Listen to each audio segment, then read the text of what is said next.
주만 찬양하리라.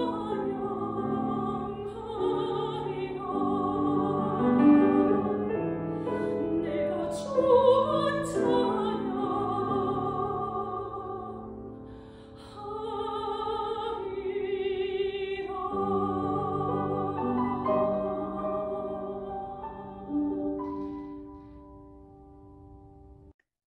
요한복음 5장.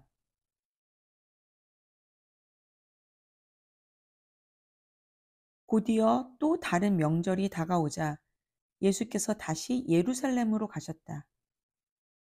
예루살렘의 양의 문 근처에 히브리 말로 베데스다라 하는 연못이 있었고 그 연못에 회랑 5채가 딸려 있었다.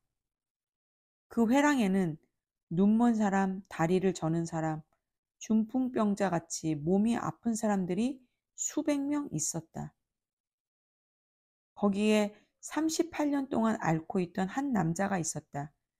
예수께서 그가 연못가에 누워 있는 것을 보시고 또 그가 그곳에 얼마나 오래 있었는지를 아시고 말씀하셨다.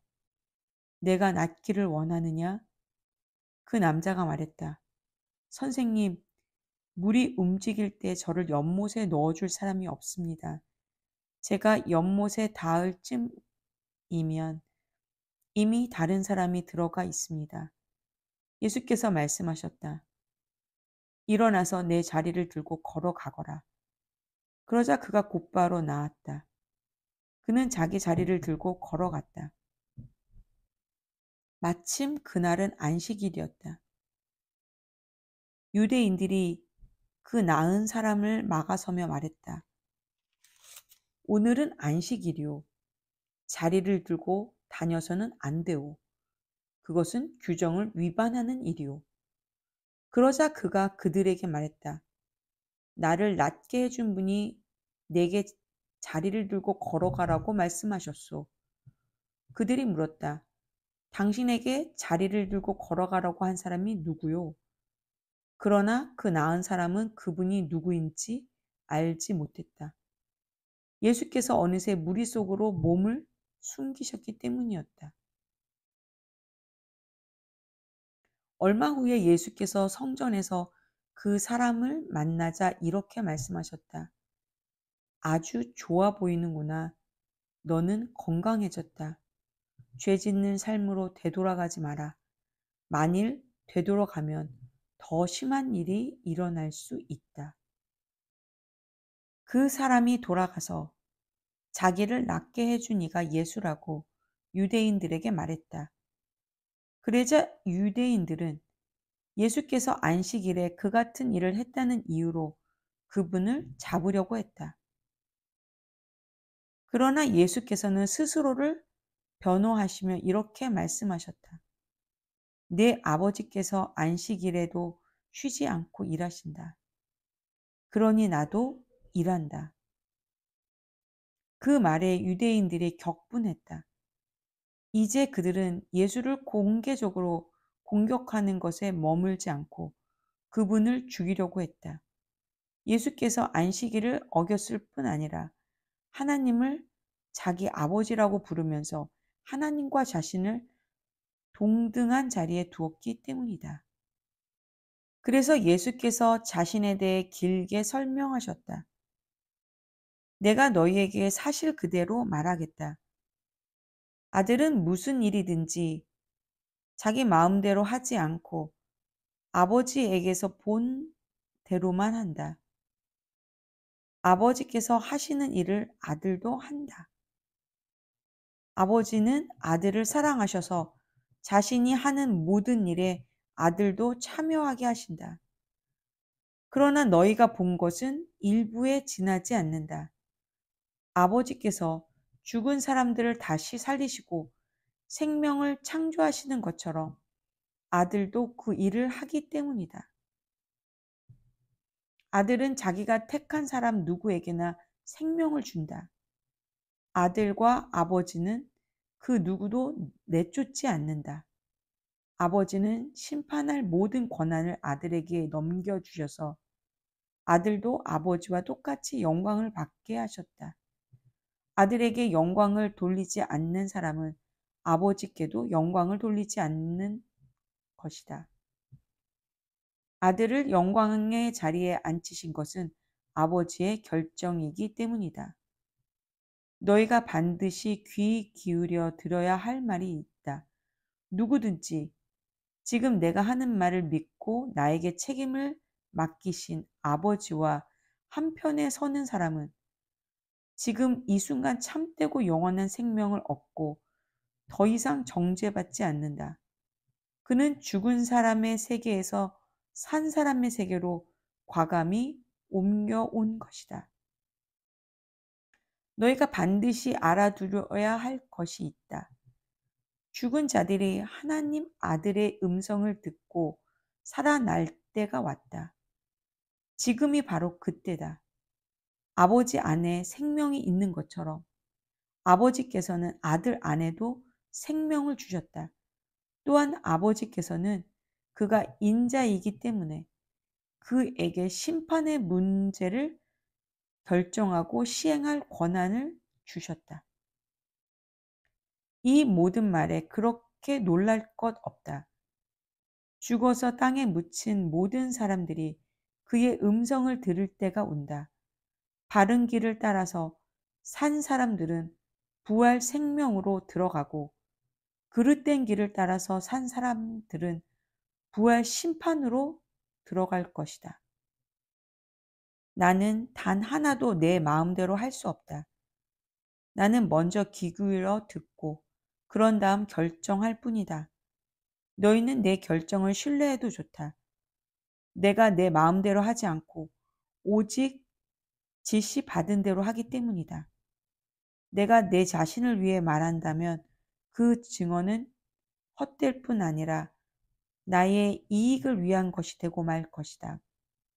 그러나 나를 증언해 주시는 분은 따로 계신다.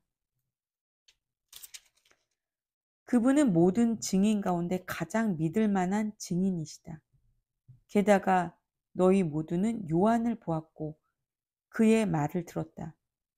그가 나에 대해 전문적이고 믿을 만한 증언을 해주지 않았느냐.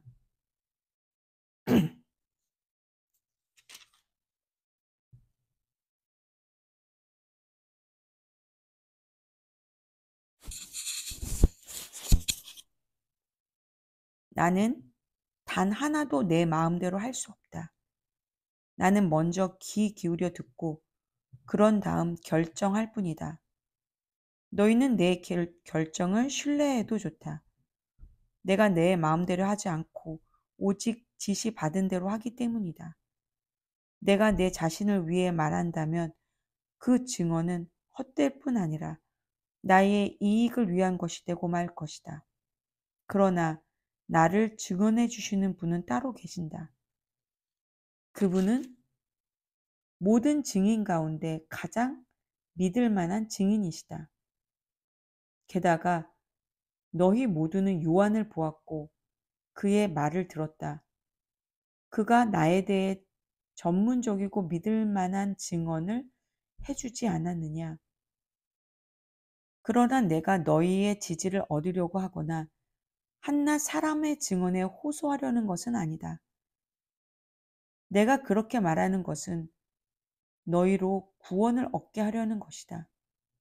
요한은 밝게 타오르는 횃불이었고 너희는 한동안 그의 밝은 빛 속에서 기쁘게 춤을 추었다. 그러나 참으로 나를 증거하는 증언, 요한의 증언보다 훨씬 뛰어난 증언이 있다. 아버지께서 나에게 이루라고 맡겨주신 일이 바로 그것이다.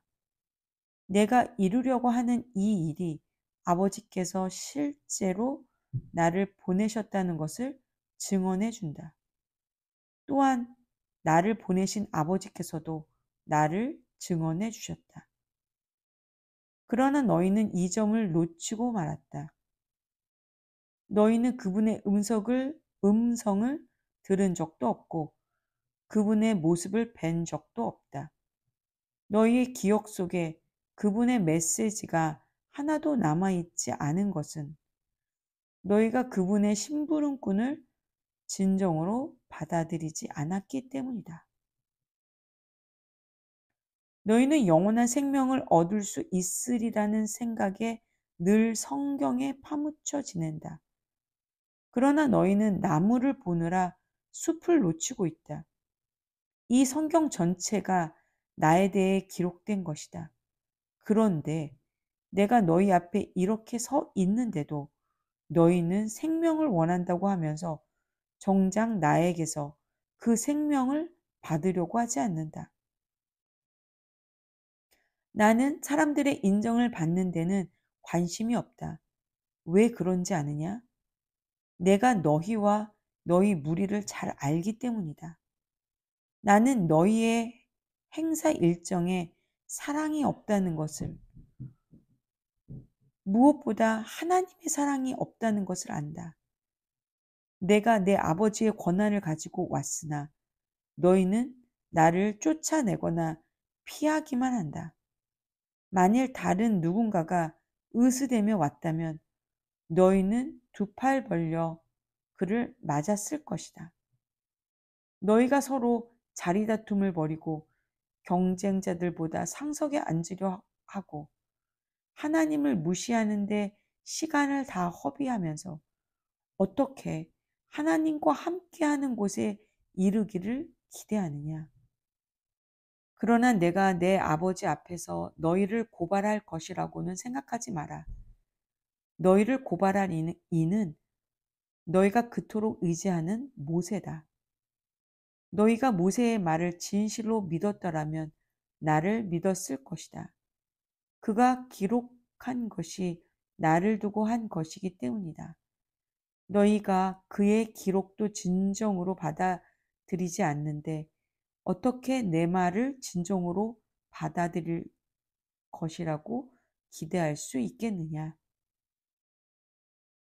아멘.